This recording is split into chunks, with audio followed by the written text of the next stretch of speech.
Elektron resept sisteminə keçid sürətləndirilsə də, həkimlər kağız reseptlərdən istifadə edir. Halbuki yeni sistem vətəndaşların tibbi məlumatlara asan çıxışını təmin etməli, prosesi yüngülləşdirməli, dərman dövriyyəsinə nəzarəti gücləndirməli idi. Lakin praktiki vəziyyət gözlənilən nəticənin tam əldə edilmədiyini göstərir və sistemin real işləkliyi ilə bağlı suallar yaradır.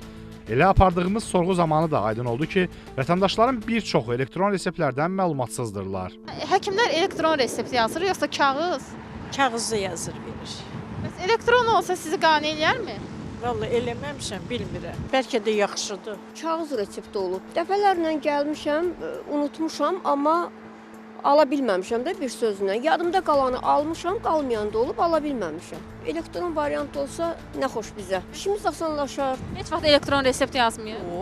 Yox. Necə yazıb resepti? Kağızda. Mən elektron reseptin nə aldığını bilirsiniz? Yox, mən heç vaxt almamışam. Məlumatınız yoxdur. Yox. Əczaçı Qalib Məmmədov da bəzi xəstəliklər üzrə yazılan reseptlərin kağız formada olduğunu bildirir. Onun sözlərinə görə belə hallarda xəstə resepti apteka gətirməyi unudarsa, dərmanların verilməsi mümkün olmur və nəticədə müalicə prosesi gecikir. Psixotrop dərmanlar yazıldıqda, yəni ki, trankvilizatordur, neyroleptiklərdir, 9-u, 8-i elektron reseptlə müraciət edir.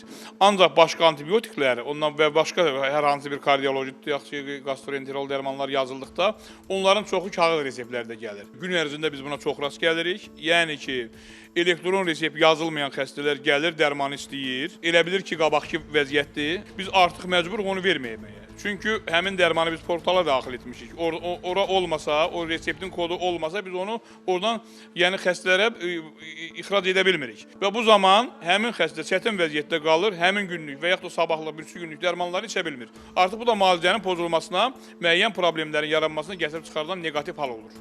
Tibbi ekspert Zakir Quliyev deyir ki, ölkəmizdə elektron resept sistemi tam işlək vəziyyətdədir və bu istiqamətdə hər hansı texniki problemlər mövcud deyil.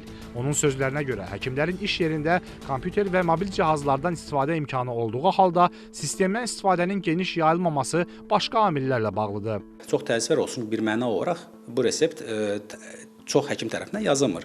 Bunun bir əsas səbəblərindən biri alışqanlıqdır ki, həkimlərin çoxu artıq köhnə sistemə, kağız reseptə ciddi şəkildə öyrəşdiyinə görə bu sistemdən kənara çıxmaq onlar üçün biraz çətin olur. Sanki bir komfort zonasından kənara çıxmış kimi bir şey olur. Digər tərəfdən isə bəzən də ola bilər ki, hər hansısa bir həkimin bu platformada adı yoxdur, sistemdə yoxdur. Bunun üçün mütləq şəkildə Səhiyyə Nazirliyinə uyğun bölmələrə zəng eləyib bu sistem aktivləşdirilməlidir.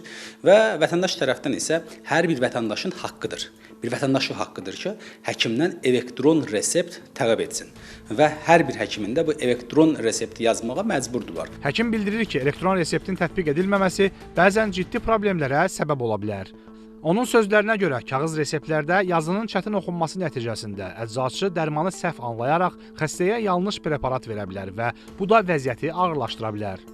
Eyni zamanda xəstə əvvəlki reseptlərini həkimə təqdim etmədikdə yeni yazılan dərmanlarla əvvəlki müalicə arasında uyğunsuzluq yaranır və bu da dərmanların bir-biri ilə reaksiyaya girərək sağlamlıq üçün risk yaratmasına səbəb ola bilər.